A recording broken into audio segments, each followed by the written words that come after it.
ಈ ಬಾರಿ ಶೀತಲ್ ಕಣ್ಣುಗಳಲ್ಲಿ ನೀರಿರಲಿಲ್ಲ. ಅವಳ ಮುಖದಲ್ಲಿ ನೋವಿನ ಗೆರೆಗಳು ಕಾಣಲಿಲ್ಲ. ಎಲ್ಲ ಮುಗಿದ ನಂತರ ದುಃಖವನ್ನು ಹೊತ್ತ ವ್ಯಕ್ತಿ ಎಷ್ಟು ಸಮಯದವರೆಗೆ ಪ್ರತಿಯೊಂದು ವಿಷಯದ ಬಗ್ಗೆ ತನ್ನ ಭಾವನೆಗಳನ್ನು ವ್ಯಕ್ತಪಡಿಸಬಹುದು? ಇಂದು ಶೀತಲ್ ಮನೆಯ ಒಳಗೆ ಬಂದಾಗ ಸುಜಾತ ಕೇಳಿದ ಎಲ್ಲ ಪ್ರಶ್ನೆಗಳಿಗೂ ಅವಳು ಒಂದೇ ಮಾತನ್ನು ಹೇಳಿದ್ದಳು. ನಾನು ಮಲಗಬೇಕು ಚಿಕ್ಕಮ್ಮ. ಸುಜಾತ ಅಚ್ಚರಿಯಿಂದ ಶೀತಲ್ ಕಡೆಗೆ ನೋಡಿದರು. ಅವರು ಇನ್ನೂ ಏನನ್ನೋ ಕೇಳಲು ಹೊರಟಾಗ ಅನಿಲ್ ಅವಳನ್ನು ತಡೆದಿದ್ದರು. ಸುಜಾತ ಮೌನವಾಗಿರುವುದನ್ನು ನೋಡಿದ ಶೀತಲ್ ತನ್ನ ರೂಮಿನ ಕಡೆಗೆ ನಡೆದಳು. ನಂತರ ಬಾಗಿಲು ಮುಚ್ಚಿಕೊಂಡಳು. ಶೀತಲ್ ತನ್ನ ಕೈಯಲ್ಲಿದ್ದ ಬ್ಯಾಗನ್ನು ಅಲ್ಲೇ ನೆಲದ ಮೇಲೆ ಎಸೆದು ಮಂಚದ ಕಡೆಗೆ ನಡೆದಳು. ಹಾಸಿಗೆಯ ಮೇಲೆ ಉರುಳಿದವಳೆ ಹಾಗೆ ಕಣ್ಮುಚ್ಚಿದಳು. ನೀನ್ ನನ್ನವಳು, ಹೇಳು, ನೀನು ನಿನ್ನೆತ್ತವ್ರನ್ನ ಯಾವಾಗ ಜಾಸ್ತಿ ಮಿಸ್ ಮಾಡ್ಕೊಳ್ತೀಯಾ? ಶೀತಲ್: ನಾನು ಹೆಚ್ಚು ಒಬ್ಬಂಟಿಯಾಗಿದ್ದಾಗ. ಅಶ್ವಿನ್: ಹೌದಾ? ಹಾಗಾದರೆ ಈಗ ನೀನು ಅವ್ರನ್ನ ಮಿಸ್ ಮಾಡ್ಕೊಳ್ಳೋ ಅಗತ್ಯನೇ ಇಲ್ಲ. ಯಾಕಂದರೆ ನಾನು ನಿನ್ನನ್ನು ಯಾವತ್ತೂ ಒಂಟಿಯಾಗಿ ಬಿಡೋದೇ ಇಲ್ಲ. ನದಿಯ ದಂಡೆಯ ಮೇಲೆ ನಿಂತು ಆಡಿದ ಆ ಮಾತುಗಳು ಇಂದು ಮನದ ಮೂಲೆಯಲ್ಲಿ ಪ್ರಕಟವಾದಾಗ ಶೀತಲ್ ಹೃದಯ ಇನ್ನಷ್ಟು ಭಾರವಾಯಿತು. ಆನ್ಯ ಅಜ್ಜಿಯ ಕೈಯಲ್ಲಿ ಊಟ ಮಾಡಿಸಿಕೊಳ್ಳುತ್ತಿದ್ದಳು. ಅದನ್ನು ನೋಡಿದ ಅಶ್ವಿನ್ ತುಟಿ ಎರಳಿತು. ಅವಳು ಚಮಚ ಮತ್ತು ಊಟದೊಂದಿಗೆ ಆಟವಾಡುವುದನ್ನು ನೋಡಿ ಅಶ್ವಿನ್ ತನಗಿದ್ದ ಎಲ್ಲ ಸಮಸ್ಯೆಗಳನ್ನು ಕ್ಷಣ ಮರೆತು ಬಿಟ್ಟನು. ಹಾಗೆಯೇ ಮಗಳನ್ನು ನೋಡುತ್ತಾ ನಿಂತವನಿಗೆ ಯಾರೋ ಬಾಗಿಲು ಬಡಿದ ಸದ್ದು ಕೇಳಿಸಿತು. ಅತ್ತ ತಿರುಗಿದ ಅಶ್ವಿನ್ಗೆ ಅಲ್ಲಿ ಸೌರವ್ ಕಂಡಿದ್ದ. ಅವನನ್ನು ನೋಡಿದ್ದೇ ತಡ ಅಶ್ವಿನ್ ಮುಖ ಬಿಗಿದುಕೊಂಡಿತು. ಮುಷ್ಟಿಯನ್ನು ಬಿಗಿಯಾಗಿ ಹಿಡಿದವನು ಅಲ್ಲಿಂದ ತೋಟದ ಕಡೆ ಹೊರಟು ಹೋದನು. ಸೌರವ್ ಅಶ್ವಿನನ್ನೇ ಹಿಂಬಾಲಿಸುತ್ತಾ, ಮಗ, ನೀನಿನ್ನೂ ಅದೇ ಕೋಪದಲ್ಲಿದ್ಯಾ? ನಿಧಾನವಾಗಿ ಕೇಳಿದ. ಅಶ್ವಿನ್: ನೀನು ಯಾಕೆ ಹಾಗೆ ಮಾಡಿದೆ? ಕೋಪದಲ್ಲೇ ಕೇಳಿದ. ಸೌರವ್: ನನಗೆ ನಿನ್ನ ಬಗ್ಗೆ ಚಿಂತೆಯಾಗಿದೆ ಮಗ, ಅದೇ ಯೋಚನೆಯಲ್ಲಿ ಹೀಗೆ ಮಾಡಿದೆ. ಸತ್ಯವನ್ನೇ ಹೇಳಿದ. ಅಶ್ವಿನ್: ಅದಕ್ಕೆ ನಾನು ಹೀಗಿದ್ದೀನಿ ಅಂತ ಅವಳನ್ನು ಒಪ್ಕೋಬೇಕಾ? ಗೆಳೆಯನತ್ತಲೇ ನೋಡುತ್ತಾ ಕೇಳಿದ. ಸೌರವ್: ನೀನು ಹೇಗೆ ಬದುಕ್ತಾ ಇದೆಯಾ ಅಂತ ನಮಗೆಲ್ರಿಗೂ ಚೆನ್ನಾಗಿ ತಿಳಿದಿದೆ ಕಣೋ. ಶೀತಲ್ ತನ್ನ ಜೀವನದಲ್ಲಿ ಮೂವ್ ಆನ್ ಆಗಿದ್ದಾಳೆ. ಆದರೆ ಅವಳಿಗೆ ಇನ್ನೂ ನಿನ್ನ ಮೇಲೆ ಪ್ರೀತಿ ಇರಬಹುದು, ತಡವರಿಸಿದ. ಅಶ್ವಿನ್ ಗಾರ್ಡನ್ನಲ್ಲಿ ನಿಂತು ಅವನತ್ತ ನೋಡಿದವನು, ನಾನು ಅವಳನ್ನು ನೋಡಿದಾಗ ನನಗೇನು ಅನಿಸುತ್ತೆ ಅಂತ ನಿನಗೆ ಗೊತ್ತಾ? ಹುಬ್ಬೇರಿಸಿ ಕೇಳಿದ. ಸೌರವ್: ಇಲ್ಲ, ಆದರೆ ನನಗೆ ಬಹಳಷ್ಟು ಅರ್ಥ ಆಗ್ತಾ ಇದೆ ಅಂದ. ಅಶ್ವಿನ್: ನಾನಿವತ್ತು ಅವಳನ್ನ ಮೀಟ್ ಮಾಡಿದೆ ಎಂದ ಎತ್ತಲೋ ನೋಡುತ್ತಾ. ಸೌರವ್ ಅವನ ಮುಂದೆ ಬಂದು, ಮಗ, ಏನು ಹೇಳ್ತಾ ಇದೆಯಾ? ಅಂದರೆ ನೀನು ಆರಾಮಾಗಿದೆಯಾ ತಾನೇ? ಗೆಳೆಯನ ಮೇಲೆ ಕಾಳಜಿ ಅವನಿಗೆ. ಅಶ್ವಿನ್ ಆಳವಾದ ಉಸಿರನ್ನು ಬಿಡುತ್ತಾ, ಅವಳು ತುಂಬ ನೋವಲ್ಲಿದ್ದಾಳೆ ಮಗ, ಅವಳು ನೋವಲ್ಲಿದ್ದಾಳೆ. ಚಿಂತೆಯ ಕಾರ್ಮೋಡಗಳು ಅವನ ಮುಖದ ತುಂಬ ಕಸಿದವು. ಸೌರವ್ ಮಾತನಾಡುವುದನ್ನು ಮರೆತವನಂತೆ ಅಶ್ವಿನನ್ನೇ ನೋಡುತ್ತಾ ನಿಂತು ಬಿಟ್ಟನು. ಅಶ್ವಿನ್: ಅವಳ ಮನಸ್ಸಲ್ಲಿ ಇನ್ನೂ ನನ್ನ ಮೇಲಿದ್ದ ಅದೇ ಭಾವನೆಗಳು ಇದ್ದಾವೆ ಮಗ ಎಂದ. ಸೌರವ್: ಅವಳು ನಿನ್ನ ಜೊತೆ ಮಾತಾಡಿದ್ಲಾ? ಕೇಳಿದ. ಅಶ್ವಿನ್: ಇಲ್ಲ, ಅವಳು ಮಾತಾಡಲಿಲ್ಲ. ಸೌರವ್: ನೀನು ಅವಳನ್ನೇನಕ್ಕೆ ಮೀಟ್ ಮಾಡಿದೆ? ಅಶ್ವಿನ್ ಮೌನವಾಗಿ ಬಿಟ್ಟ. ಸೌರವ್: ಮಗ, ನೀನು ಹುಷಾರಾಗಿದ್ಯಾ ತಾನೆ? ಆನ್ಯಾಳ ಕಸ್ಟಡಿ ಪ್ರಕರಣ ನಡೀತಾ ಇದೆ ಕಣೋ. ಈ ಸಾರಿ ನೀನೇನಾದರೂ ಮೂರ್ಖತನ ಮಾಡಿದ್ರೆ ಮುಂದಕ್ಕೆ ಹೇಳಲು ಭಯವಾಯಿತು ಸೌರವ್ಗೆ. ಅಶ್ವಿನ್ ಕಣ್ಣು ಮುಚ್ಚಿ ತನ್ನನ್ನು ತಾನು ಶಾಂತಗೊಳಿಸಿಕೊಳ್ಳಲು ಪ್ರಯತ್ನಿಸಿದ. ಸೌರವ್: ಇದೇ ಕಾರಣಕ್ಕೆ ನೀನು ಅವಳನ್ನ ಮೀಟ್ ಮಾಡಬಾರ್ದು ಅಂತ ನಾನು ಹೇಳ್ತಾ ಇದ್ದಿದ್ದು ಎಂದ ಗೆಳೆಯನ ಮೌನವನ್ನು ಕಂಡು. ಅಶ್ವಿನ್ ಮತ್ತೊಮ್ಮೆ ಆಳವಾದ ಉಸಿರನ್ನು ಬಿಡುತ್ತಾ, I am all right, you don't worry ಎಂದ. ಸೌರವ್: ನೀನು ಕೋಪ ಬರ್ತಾ ಇದೆಯಾ? ಕೇಳಿದ. ಇಲ್ಲ ಎಂದವನು ಗೆಳೆಯನ ಹೆಗಲ ಮೇಲೆ ಕೈ ಹಾಕಿ ಆಕಾಶದಲ್ಲಿ ನಗುತ್ತಿದ್ದ ಚಂದ್ರನತ್ತ ನೋಡುತ್ತಾ ನಿಂತ. ಕೆಲವು ದಿನಗಳ ನಂತರ ಕೇಸ್ ನಂಬರ್ 3518. ನ್ಯಾಯಾಲಯದ ಆವರಣದಲ್ಲಿ ನಿಂತಿದ್ದ ವಿಶ್ವಾಸ್ ಮುಖದಲ್ಲಿ ಗೆಲುವಿನ ಆತ್ಮವಿಶ್ವಾಸವಿತ್ತು ಇಂದು. ಅಂದ ಹಾಗೆ ಅವನ ಸಹ ವಕೀಲ ವೈದ್ಯರನ್ನು ವಿಚಾರಣೆಗೆ ಒಳಪಡಿಸಲು ಬಯಸಿದ್ದು ಅವರು ಭಾವಿಸಿದರಿಂದ ಮಾತ್ರ. ಬಹುಶಃ ಅವರು ಏನನ್ನಾದರೂ ಸಾಬೀತುಪಡಿಸಬಹುದು. ಆದರೆ ಅವನಿಗೆ ಭಾವನಾ ಮದುವೆಗೆ ಮುಂಚೆಯೇ ಗರ್ಭಿಣಿಯಾಗಿದ್ದಳು ಎಂದು ತಿಳಿದಿತ್ತು. ಆದ್ದರಿಂದ ಯಾವುದೇ ದಂಪತಿಗಳು ಮದುವೆಗೆ ಮೊದಲು ತಮ್ಮ ಸಂಬಂಧದಲ್ಲಿ ಈ ರೀತಿ ಮುಂದುವರೆದಿದ್ದರೆ ಅವರು ಪ್ರೀತಿಯ ಆಳವನ್ನು ಎಷ್ಟು ಮಟ್ಟಿಗೆ ಅರ್ಥ ಮಾಡಿಕೊಂಡಿರಬಹುದು ಎಂಬ ಪ್ರಶ್ನೆಯನ್ನು ಮುಂದಿಟ್ಟಿದ್ದನು. ವಸುಂಧರಾ ಸಂಬಂಧಗಳನ್ನ ಬಲವಂತವಾಗಿಯೂ ಬೆಳೆಸ್ಕೊಳ್ಬಹುದು ಎಂದು ತಮ್ಮ ಪ್ರತಿವಾದವನ್ನು ಮಂಡಿಸಿದರು. ವಿಶ್ವಾಸ್ ಆದರೆ ಅಂಥ ಯಾವುದೇ ಪುರಾವೆಗಳು ಈ ವಿಚಾರಣೆಯಲ್ಲಿಲ್ಲ ಎಂದು ಸವಾಲಾಕಿದ. ವಸುಂಧರಾ ಹಾಗಾದರೆ ನೀವು ಹೇಳಿ, ಹುಡುಗಿ ಮದುವೆಗೆ ಮುಂಚೆ ಸಾಯೋಕೆ ಯಾಕೆ ಪ್ರಯತ್ನ ಪಡ್ತಾಳೆ? ಆ ಹುಡುಗನನ್ನ ಮದುವೆ ಆಗೋಕ್ಕೆ ಇಷ್ಟಪಡದಿರುವ ಸಾಧ್ಯತೆ ಇರಬಹುದು ಅಲ್ವಾ ಎಂದರು. ಮಧ್ಯೆ ಮಾತನಾಡಿದ ಜಡ್ಜ್ ನಾಯರ್, ದಯವಿಟ್ಟು ನಿಮ್ಮ ಮಾತನ್ನ ಸ್ಪಷ್ಟಪಡಿಸಿ ವಸುಂಧರಾ ಎಂದರು. ವಸುಂಧರಾ ಈ ಸಮಯದಲ್ಲಿ ನಾನು ಕೇಶವ್ ಅವರನ್ನ ವಿಚಾರಣೆಗೆ ಒಳಪಡಿಸಲು ಕೇಳಿಕೊಳ್ಳುತ್ತೇನೆ ಮೈಲಾರ್ಡ್. ಆ ಸಮಯದಲ್ಲಿ ಪುರೋಹಿತ್ ಕುಟುಂಬದಲ್ಲಿ ಕೆಲಸ ಮಾಡುತ್ತಿದ್ದ ಈತ ಅಶ್ವಿನ್ ಮತ್ತು ಭಾವನಾ ಮದುವೆ ನಡೆದಾಗಲೂ ಅಲ್ಲೇ ಇದ್ರು ಎಂದರು. ಅಶ್ವಿನ್ ಪಕ್ಕದಲ್ಲಿ ಆನ್ಯಾಳನ್ನು ತಮ್ಮ ಮಡಿಲಲ್ಲಿ ಕೂರಿಸಿಕೊಂಡಿದ್ದ ಸುಮಂಗಲ ಕೇಶವ್ ಹೆಸರನ್ನು ಕೇಳಿ ಆಶ್ಚರ್ಯಚಕಿತರಾದರು. ಕೇಶವ್ ಕಟಕಟೆಯಲ್ಲಿ ಕೈ ಜೋಡಿಸಿ ನಿಂತನು. ವಸುಂಧರಾ ನಿಮ್ಮ ಹೆಸರು ಕೇಶವ್ ಅಲ್ವಾ ಎಂದರು. ಕೇಶವ್ ಹೌದು ಎಂದ. ವಸುಂಧರಾ ನೀವು ಅಶ್ವಿನ್ ಅವ್ರ ಮನೆಯಲ್ಲಿ ಎಷ್ಟು ದಿನ ಕೆಲಸ ಮಾಡಿದಿರಿ ಅಂತ ಹೇಳಬಹುದಾ ಎಂದು ಕೇಳಿದರು. ಕೇಶವ್ ಸುಮಾರು 6 ತಿಂಗಳು ಎಂದ ದನಿ ತಗ್ಗಿಸಿ. ವಸುಂಧರಾ ಈ ಪ್ರಕರಣದ ಬಗ್ಗೆ ನಿಮ್ಗೇನು ತಿಳಿದಿದೆ ಅದನ್ನ ಹೇಳಿ ಎಂದರು. ಕೇಶವ್ ನಾಯರ್ ಕಡೆಗೆ ನೋಡುತ್ತಾ, ಸರ್ ನಾನು ಮನೆ ಕೆಲಸ ಮಾಡ್ತಾ ಇದ್ದೆ. ಅದು ಮದುವೆ ಮನೆಯಾಗಿದ್ದ ಕಾರಣ ಮನೆಯಲ್ಲಿ ಜಾಸ್ತಿ ಕೆಲಸ ಇತ್ತು ಅಂತ ಹೇಳಿ ನನ್ನನ್ನು ನೇಮಕ ಮಾಡಿಕೊಂಡಿದ್ರು ಎಂದನು. ವಸುಂಧರಾ ಅಶ್ವಿನ್ ಪುರೋಹಿತ್ ಅವ್ರ ಮದುವೆ ಹೇಗಾಯಿತು ಎಂದರು. ಕೇಶವ್ ಅವರು ವಂಶಿ ಸರ್ ಅವರು ಒಬ್ಬನೇ ಮಗ, ಆದ್ರಿಂದ ಮದುವೆ ಕಾರ್ಯಗಳೆಲ್ಲ ಭರ್ಜರಿಯಾಗೆ ನಡೀತಾ ಇದ್ವು. ಆದರೆ ಅಶ್ವಿನ್ ಸರ್ ಅವ್ರ ಮದುವೆ ದಿನಾಂಕ ನಿಗದಿಯಾದಾಗ ಅವರು ಮದುವೆಯಾಗೋದನ್ನು ನಿರಾಕರಿಸಿದ್ರು ಎಂದನು.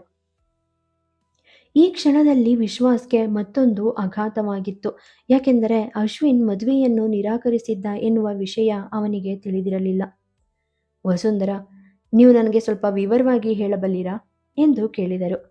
ಕೇಶವ್ ಒಮ್ಮೆ ದೂರದಲ್ಲಿ ಕುಳಿತು ತನ್ನನ್ನೇ ದಿಟ್ಟಿಸಿ ನೋಡುತ್ತಿದ್ದ ಅಶ್ವಿನ್ ಕಡೆಗೆ ನೋಡಿದನು. ಸರ್ ಬೇರೆ ಯಾವುದೋ ಹುಡುಗಿನ ಪ್ರೀತಿಸ್ತಾ ಇದ್ರು, ಆದರೆ ಆ ಹುಡುಗಿ ಬೇರೆ ಜಾತಿಯವಳಾಗಿದ್ಲು ಎಂದನು. ಅಶ್ವಿನ್ ಮುಖದ ಮೇಲಿನ ಅಭಿವ್ಯಕ್ತಿ ಬದಲಾಗಲಿಲ್ಲ, ಆದರೆ ಮನ ಮಾತ್ರ ಖುದ್ದು ಹೋಗುತ್ತಿತ್ತು. ಯಾರನ್ನು ಈ ಪ್ರಕರಣದಲ್ಲಿ ಹೊರತರಬಾರದು ಎಂದು ಯತ್ನಿಸಿದ್ದನೋ ಇಂದು ಆ ವ್ಯಕ್ತಿ ಅನಾವರಣವಾಗಿ ಬಿಟ್ಟಿದ್ದರು. ನಾಯರ್ ಈಗ ಕೇಶವ್ ಅವರನ್ನು ಎಚ್ಚರಿಕೆಯಿಂದ ನೋಡಲಾರಂಭಿಸಿದರು. ಕೇಶವ್ ಮುಂದುವರೆದು, ಅಶ್ವಿನ್ ಸರ್ ತುಂಬ ಶಾಂತ ಸ್ವಭಾವದ ವ್ಯಕ್ತಿ. ಅವರು ಬೇರೆಯೊಬ್ಬರನ್ನ ಮದುವೆಯಾಗೋ ಬಗ್ಗೆ ಹೇಳಿದಾಗ ಮನೆಯಲ್ಲಿ ಯಾರೂ ಅದಕ್ಕೆ ಒಪ್ಪಲಿಲ್ಲ. ಮನೆಯಲ್ಲಿ ಪ್ರತಿದಿನ ಜಗಳ ನಡೆಯೋಕೆ ಶುರುವಾಯಿತು. ಅಶ್ವಿನ್ ಸರ್ ಯಾವಾಗಲೂ ನೋವಲ್ಲೇ ಇರ್ತಾ ಇದ್ರು ಎಂದು ಹೇಳಿದ. ನಾಯರ್ ನಿಮಗೆ ಏನನ್ನಾದರೂ ಕೇಳೋದಿದೆಯೇ ಮಿಸ್ಟರ್ ವಿಶ್ವಾಸ್ ಎಂದರು. ವಿಶ್ವಾಸ್ ಏನೋ ಯೋಚಿಸುತ್ತಾ, ಇಲ್ಲ ಸರ್ ಎಂದು ತಲೆಬಾಗಿಸಿದ. ನಾಯರ್ ಅಶ್ವಿನ್ನನ್ನು ನೋಡುತ್ತಾ, ನೀವೇನು ಮಾಡೋಕೆ ಬಯಸಿದ್ರಿ ಮಿಸ್ಟರ್ ಅಶ್ವಿನ್? ಮದುವೆ, ಮಗು, ಆಮೇಲೆ ಪ್ರೀತಿ? ಹಾಂ? ಭಾವನಾ ಅವರ ಮರಣೋತ್ತರ ವರದಿಯನ್ನು ನಾನು ಮತ್ತೆ ನೋಡಬೇಕು ಎಂದರು. ವಸುಂಧರಾ ನ್ಯಾಯಾಧೀಶರಿಗೆ ಒಂದು ಪೇಪರನ್ನು ಹಸ್ತಾಂತರಿಸಿದರು. ವಸುಂಧರಾ ಮರಣೋತ್ತರ ವರದಿಯಲ್ಲಿ ಭಾವನಾ ಪುರೋಹಿತ್ ಅತಿಯಾದ ರಕ್ತಸ್ರಾವದಿಂದ ಸಾವನ್ನಪ್ಪಿದ್ದಾರೆ ಅಂತ ಸ್ಪಷ್ಟವಾಗಿ ಹೇಳಲಾಗಿದೆ ಯುವರ್ ಆನರ್. ಅವರು ಆತ್ಮಹತ್ಯೆ ಮಾಡಿಕೊಂಡಿಲ್ಲ, ಆದರೆ ಆತ್ಮಹತ್ಯೆಗೆ ಪ್ರೇರೇಪಿಸಿದ್ದಾರೆ. ಅಶ್ವಿನ್ ಅವರು ಪ್ರತಿದಿನ ಅವರಿಗೆ ಚಿತ್ರಹಿಂಸೆ ಕೊಡ್ತಿದ್ರು. ಚಿತ್ರಹಿಂಸೆ ದೈಹಿಕವಾಗಿ ಮಾತ್ರ ಇರಬೇಕಾಗಿಲ್ಲ, ಅದು ಮಾನಸಿಕವಾಗಿಯೂ ಇರಬಹುದು. ಇದಕ್ಕೆ ಈ ಮರಣೋತ್ತರ ವರದಿಯು ಪುರಾವೆಗಳನ್ನ ಒದಗಿಸದಿರಬಹುದು. ನನ್ನ ಕಕ್ಷಿದಾರರು ಶ್ರೀ ಸಂಗಮ್ ಚಕ್ರವರ್ತಿ ಮತ್ತು ಅವರ ಪತ್ನಿ ಊರ್ಮಿಳಾ ತಮ್ಮ ಏಕೈಕ ಮಗಳನ್ನು ಕಳ್ಕೊಂಡಿದ್ದಾರೆ. ಆದರೆ ಅವರು ತಮ್ಮ ಮೊಮ್ಮಗಳು ಆನ್ಯಾ ಪುರೋಹಿತ್ ಅವರನ್ನು ಕಳೆದುಕೊಳ್ಳಲು ಬಯಸುವುದಿಲ್ಲ ಮತ್ತು ನನ್ನ ಕಕ್ಷಿದಾರರೊಂದಿಗೆ ಅವರ ಮಗಳಿಗೂ ನ್ಯಾಯ ಸಿಗುವಂತೆ ನೋಡಿಕೊಳ್ಳಲು ನಾನು ಈ ನ್ಯಾಯಾಲಯವನ್ನು ವಿನಂತಿಸುತ್ತೇನೆ. ಮಗು ಆನ್ಯಾ ಪುರೋಹಿತ್ ಅವರ ಕಸ್ಟಡಿಯನ್ನು ಅವರ ಅಜ್ಜಿಯವರಿಗೆ ನೀಡುವುದರ ಜೊತೆಗೆ ಶ್ರೀ ಅಶ್ವಿನ್ ಅವರಿಗೂ ಶಿಕ್ಷೆಯಾಗಬೇಕು, ಅವರು ಮಾಡಿರುವ ಅಪರಾಧಕ್ಕಾಗಿ ಎಂದರು. ನಾಯರ್ ತಮ್ಮ ಕೈಯಲ್ಲಿದ್ದ ವರದಿಯನ್ನು ಓದುತ್ತಾ ತಮ್ಮ ಸುತ್ತ ಇದ್ದ ಪತ್ರಿಕೆಗಳನ್ನು ಪರಿಶೀಲಿಸುತ್ತಾ, ಅರ್ಧ ಗಂಟೆಯ ವಿರಾಮದ ನಂತರ ಈ ನ್ಯಾಯಾಲಯವು ಪುನರಾರಂಭವಾಗುತ್ತದೆ ಎಂದು ಹೇಳಿ ತಮ್ಮ ಪೀಠದಿಂದ ಎದ್ದರು. ಕೋರ್ಟ್ ಹಾಲಲ್ಲಿ ಇದ್ದ ಎಲ್ಲರೂ ತಮ್ಮ ತಮ್ಮೊಳಗೆ ಮಾತನಾಡಲು ಶುರು ಮಾಡಿದರು. ಆದರೆ ಅಶ್ವಿನ್ ವಿಶ್ವಾಸ್ನತ್ತ ನೋಟ ಹರಿಸಿದ. ವಿಶ್ವಾಸ್ ತನ್ನ ಅಸಿಸ್ಟೆಂಟ್ಗೆ ಏನೋ ಹೇಳುವುದರಲ್ಲಿ ನಿರತನಾಗಿದ್ದ. ನಿಧಾನವಾಗಿ ಹಿಂದೆ ಕುಳಿತಿದ್ದ ಜನರು ಎದ್ದರು. ವಕೀಲರು ಸಹ ಎದ್ದು ಹೊರ ನಡೆದರು. ಆದರೆ ವಿಶ್ವಾಸ್, ಅಶ್ವಿನ್ ಮತ್ತು ಸುಮಂಗಲ ಮಾತ್ರ ಅಲ್ಲೇ ಕುಳಿತಿದ್ದರು. ವಿಶ್ವಾಸ್ನ ಅಸಿಸ್ಟೆಂಟ್ ಅವನನ್ನು ಹೊರಡಲು ಕೇಳಿದನು. ಆದರೆ ವಿಶ್ವಾಸ್ ಅವನಿಗೆ ಹೋಗಲು ಹೇಳಿ ತಾನು ಅಲ್ಲೇ ಕುಳಿತನು. ಸುಜಾತ ತನ್ನ ಕ್ಲಿನಿಕ್ನಲ್ಲಿ ಕುಳಿತಿದ್ದ ಶೀತಲ್ಗೆ ತುಂಬಾ ಸಾರಿ ಕಾಲ್ ಮಾಡಿದ್ದರು. ವಿಶ್ವಾಸ್ಗಾಗಿ ಬಾಕ್ಸ್ ಕೊಟ್ಟು ಅದನ್ನು ಅವನಿಗೆ ತಲುಪಿಸಲು ಹೇಳಿದ್ದರು ಶೀತಲ್ಗೆ ಊಟದ ಬ್ರೇಕ್ ಟೈಮ್ ಆದ ತಕ್ಷಣ ಅವಳು ಬ್ಯಾಗನ್ನು ಎತ್ತಿಕೊಂಡು ಕೋರ್ಟ್ ಕಡೆಗೆ ಹೊರಟಳು.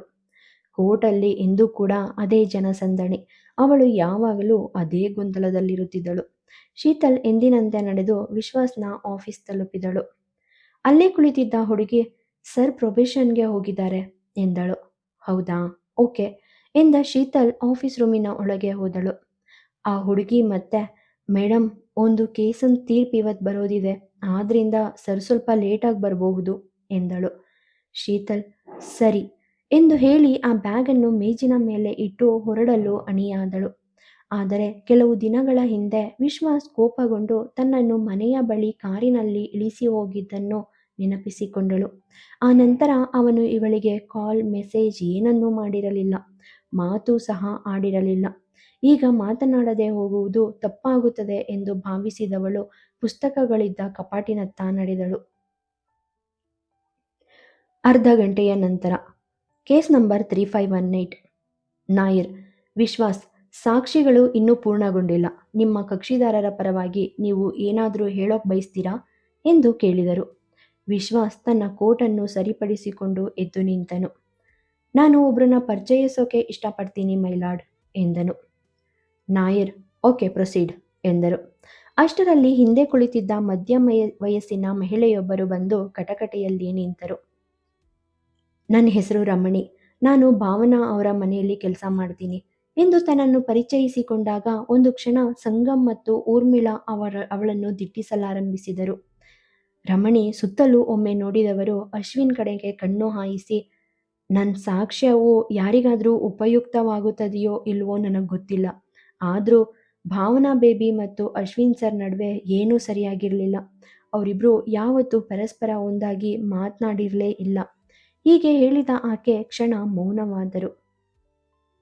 ವಿಶ್ವಾಸ್, ಮುಂದಕ್ಕೆ ಹೇಳಿ ಎಂದಾಗ ರಮಣಿ, ಭಾವನಾ ಬೇಬಿಗೂ ಕೂಡ ಈ ಮದುವೆ ಇಷ್ಟ ಇರಲಿಲ್ಲ, ಆದರೆ ಸರ್ ಅವರನ್ನ ಕೊಲ್ಲೋದಾಗಿ ಬೆದರಿಕೆ ಹಾಕಿದಾಗ ಅವಳು ಮದುವೆಗೆ ಒಪ್ಕೊಂಡ್ಳು ಎಂದರು. ವಸುಂಧರಾ ಎದ್ದು, ಇದೆಲ್ಲವೂ ಉದ್ದೇಶಪೂರ್ವಕವಾಗಿ ಸೃಷ್ಟಿ ಮಾಡಿರೋ ಕಟ್ಟುಕತೆಗಳು ಎಂದು ಹೇಳಿದವರು ನಿಧಾನವಾಗಿ ವಿಶ್ವಾಸ್ ಕಡೆಗೆ ನಡೆದು ಬಂದು, ಸುಳ್ಳೇಳೋಕೆ ನೀವು ಅವಳಿಗೆ ಎಷ್ಟು ಹಣ ಕೊಟ್ರಿ ಎಂದರು. ವಿಶ್ವಾಸ್ ನಗುತ್ತಾ, ಹಾಗಾದರೆ ನೀವು ಕೇಶವ್ ಅವರಿಗೆ ದುಡ್ಡು ಕೊಟ್ಟೇ ಇಲ್ಲಿ ಕರೆಸಿದ್ದ ವ್ಯಂಗ್ಯವಾಗಿ ಕೇಳಿದ. ವಸುಂಧರಾ, ನಾನು ರಮಣಿ ಬಳಿ ಕೆಲವು ಪ್ರಶ್ನೆಗಳನ್ನ ಕೇಳೋಕೆ ಇಷ್ಟಪಡ್ತೀನಿ ಎಂದರು. ಆದರೆ ನನ್ನ ಪ್ರಶ್ನೆಗಳು ಇನ್ನೂ ಮುಗ್ದಿಲ್ಲ, ನೀವು ಸ್ವಲ್ಪ ವೇಟ್ ಮಾಡಿ ಮತ್ತು ನನ್ನ ಸಾಕ್ಷಿ ಅವರ ವಿಷಯವನ್ನು ಪೂರ್ಣವಾಗಿ ಹೇಳಲಿ. ಹೀಗೆ ಹೇಳಿದ ಅವನು ಮತ್ತೆ ರಮಣಿ ಕಡೆ ನೋಡಿದನು. ರಮಣಿ, ಸರ್, ಭಾವನಾ ಬೇಬಿ ತನ್ನ ಕೈಯನ್ನು ಕಟ್ ಮಾಡ್ಕೊಂಡ ದಿನ ಅವಳು ತುಂಬ ಅಳ್ತಾ ಇದ್ಲು. ಅವಳು ಫೋನ್ನಲ್ಲಿ ಯಾರ ಜೊತೆಗೋ ತುಂಬ ಜಗಳ ಮಾಡ್ತಿದ್ಲು ಎಂದರು. ಅಷ್ಟರಲ್ಲಿ ವಸುಂಧರಾ, ಹೌದು, ಅಶ್ವಿನ್ ಅವ್ರ ಜೊತೆ ಜಗಳ ಮಾಡ್ತಿದ್ದಿರಬಹುದು ಎಂದು ಹೇಳಿದರು. ವಿಶ್ವಾಸ್, ದಯವಿಟ್ಟು ಅವ್ರು ತಮ್ಮ ಮಾತನ್ನ ಮುಗಿಸೋಗ್ಬಿಡಿ ಎಂದು ಹೇಳಿ ಅವನು ನಗುತ್ತಾ ಅಶ್ವಿನ್ ಕಡೆಗೆ ನೋಡಿದ. ಅಶ್ವಿನ್ ತಲೆ ಅಲ್ಲಾಡಿಸಿ ಈ ಸಂಭಾಷಣೆಯನ್ನು ಮುಂದೆ ತೆಗೆದುಕೊಂಡು ಹೋಗದಂತೆ ಕೇಳಿಕೊಂಡ. ವಿಶ್ವಾಸುಬ್ಬುಗಳು ಗಂಟಾದವು. ಅವನು ಏನು ಅರ್ಥವಾಗದವನಂತೆ ಸುಮಂಗಲರತ್ತ ನೋಡಿದ. ಸುಮಂಗಲ ಕೂಡ ಅಸಹಾಯಕರಾಗಿ ಅಶ್ವಿನ್ ಕಡೆಗೆ ನೋಡುತ್ತಿದ್ದನು. ವಿಶ್ವಾಸ್ಗೆ ಇನ್ನೂ ಏನೂ ಅರ್ಥವಾಗುತ್ತಿಲ್ಲ, ಆದರೆ ಅವನು ಹಿಂದೇಟು ಹಾಕುವ ಹಾಗಿರಲಿಲ್ಲ. ರಮಣಿ, ನಾನು ಇಲ್ಲಿವರೆಗೆ ಮೌನವಾಗಿದ್ದೆ, ಯಾಕಂದ್ರೆ ಎಂದು ಸುಮ್ಮನಾದರು. ವಸುಂಧರಾ ದನಿ ಎತ್ತರಿಸಿ, ನೀವು ನ್ಯಾಯಾಲಯದ ಸಮಯವನ್ನು ವ್ಯರ್ಥ ಮಾಡೋಕೆ ಇಷ್ಟಪಡ್ತಿದ್ದೀರಾ ಅಥವಾ ದಿನಾಂಕವನ್ನು ಮತ್ತೊಮ್ಮೆ ಮುಂದೂಡೋಕೆ ಬಂದಿದ್ದೀರಾ ಎಂದರು.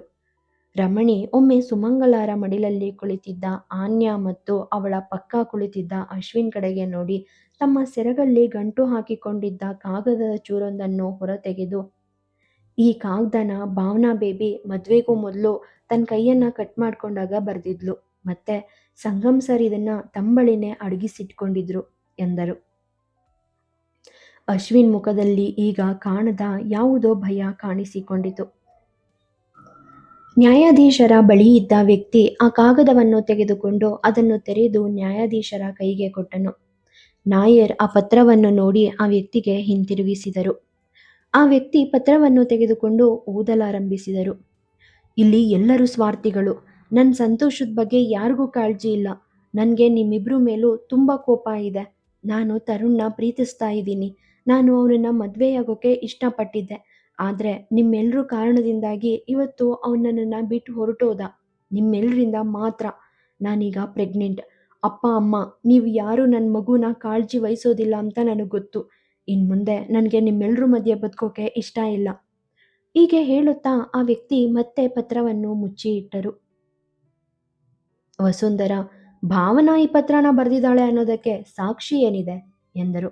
ರಮಣಿ, ಸತ್ಯವೋ ಸುಳ್ಳೋ ನನಗೆ ಗೊತ್ತಿಲ್ಲ ಮೇಡಮ್, ಆದರೆ ಅದ್ರ ಮಾರನೇ ದಿನ ಸಂಗಮ್ ಸರ್ ಅವ್ರ ಬಟ್ಟೆಯಲ್ಲಿ ಈ ಪತ್ರ ಸಿಕ್ತು ಅಂದರು. ವಸುಂಧರಾ, ಹಾಗಾದ್ರೆ ನೀವ್ಯಾಕೆ ಇಷ್ಟು ದಿನ ಸುಮ್ಮನೆ ಇದ್ರಿ ಎಂದು ಕೇಳಿದರು.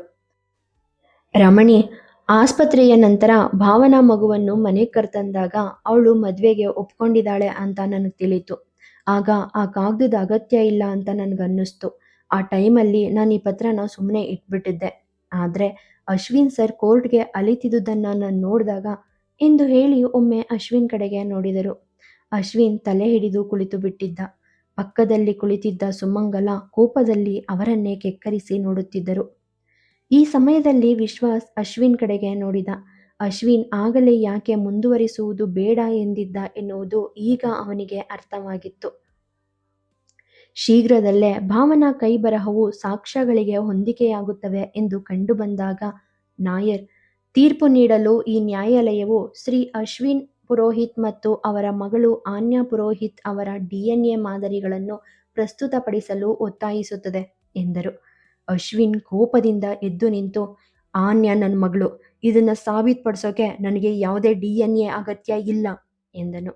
ನಾಯರ್, ನೋಡಿ ಮಿಸ್ಟರ್ ಅಶ್ವಿನ್ ಎನ್ನುತ್ತಿರುವಾಗಲೇ, ನನ್ನ ಮಗಳು ಮತ್ತು ನನ್ನ ನಡುವಿನ ಸಂಬಂಧನ ಸಾಬೀತುಪಡಿಸೋಕೆ ಯಾವುದೇ DNA ಮಾದರಿ ಬೇಕಾಗಿಲ್ಲ ಅಂತ ನಾನು ನಿಮಗೆ ಹೇಳಿದೆ ಎಂದು ಕಿರುಚಿದ. ವಿಶ್ವಾಸ್, ಅಶ್ವಿನ್ ಎಂದು ಅವನನ್ನು ತಡೆಯಲು ಹೋದಾಗ ಅಶ್ವಿನ್ ಕೋಪದಿಂದ, ನೀನು ಸುಮ್ಮನೆ ಬಾಯಿ ಮುಚ್ಚು, ಇದೆಲ್ಲ ನಿನ್ನಿಂದನೇ ಆಗಿದ್ದು. ನನಗೆ ಯಾವುದೇ ಕಾನೂನಿನ ಮೇಲೆ ನಂಬಿಕೆ ಇಲ್ಲ ಎಂದನು. ನಾಯರ್ ಕೋಪದಿಂದ, ಹೇ, ಅವ್ರನ್ನ ಹಿಡಿದು ಜೈಲ್ಗೆ ಹಾಕಿ, ಅವರು ನ್ಯಾಯಾಲಯವನ್ನು ತುಂಬ ಹಗುರವಾಗಿ ತಗೊಳ್ತಿದ್ದಾರೆ ಎಂದರು. ವಿಶ್ವಾಸ್, ಅಶ್ವಿನ್ ಪ್ಲೀಸ್ ದೈನ್ಯನಾಗಿ ಕೇಳಿದ. ಅಷ್ಟರಲ್ಲಿ ಆನ್ಯಾ ಅಳಲು ಶುರು ಮಾಡಿದಳು. ಅಶ್ವಿನ್ ಅವಳನ್ನು ಸಮಾಧಾನ ಪಡಿಸಲು ಆಯಾ ಅವರಿಗೆ ಹೇಳಿದನು. ಮಗುವನ್ನು ಪಡೆದ ಆಕೆ ಹೊರಗೆ ಕರೆದೊಯ್ದಳು. ನಾಯರ್, ನೀವು ಯಾವ ರೀತಿ ತಂದೆ ತಾಯಿರಿ? ನೀವೆಲ್ಲ ಮಕ್ಕಳು ಸಂತೋಷನ ನೋಡಲಿಲ್ಲ. ಈ ದಿನ ನಿಮ್ಮ ಕಾರಣದಿಂದಾಗಿ ಆ ಮಕ್ಕಳು ಬಳಲ್ತಾ ಇದ್ದಾರೆ, ಆ 2 ವರ್ಷದ ಮಗು ಕೂಡ, ಕೋಪದಲ್ಲಿ ಹೇಳಿದರು. ಈ ಬಾರಿ ವಸುಂಧರಾ ಏನೋ ಹೇಳಲು ಹೊರಟಿದ್ದಾಗ ಅವರ ಅಸಿಸ್ಟೆಂಟ್ ಅವರ ಕಿವಿಯಲ್ಲಿ ಏನೋ ಪಿಸುಗುಟ್ಟಿದಳು. ಅದನ್ನು ಕೇಳಿ ವಸುಂಧರಾ ಸಂಗಮ್ ಮತ್ತು ಊರ್ಮಿಳಾ ಅವರ ಕಡೆಗೆ ಆಶ್ಚರ್ಯದಿಂದ ನೋಡಿದರು. ಸಂಗಮ್ ಜೊತೆ ವಾದ ಮಾಡಿದ ನಂತರ ಊರ್ಮಿಳಾ ಕೋಪದಿಂದ ಹೊರಬಂದರು. ಅವರು ಹೊರಬಂದ ತಕ್ಷಣ ಅಶ್ವಿನ್ನ ಮುಷ್ಟಿಗಳು ಬಿಗಿಯಾದವು.